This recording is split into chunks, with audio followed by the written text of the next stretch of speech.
The NBA has a parity problem. There are only a handful of teams each year that have a legitimate shot at winning the championship, and each year there are several teams that have no more than a puncher's chance of winning half their games.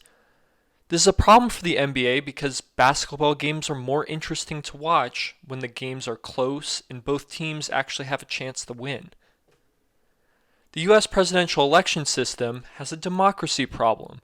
A handful of swing states are given a huge amount of attention by the media and candidates alike, while states that are less divided, are largely ignored. This is a problem because it decreases the odds that a candidate who would be most representative of the American people will win the election. I think with a few simple adjustments focused around variability, the NBA could have more competitive, exciting games, and the United States could have more fair, representative elections. So here's what you do. For elections, you award electoral votes to candidates proportionally to their support in each state, rather than going with the winner-takes-all approach. That way, voters in less divided states will feel like their vote matters more. For basketball, you make each quarter winner-takes-all. And then if it's tied after 4 quarters, you have a 5-minute overtime. Excitement goes way up at the end of quarters, there's more strategy to coaching decisions, and you give inferior teams a chance to win if they can get hot at the right moments.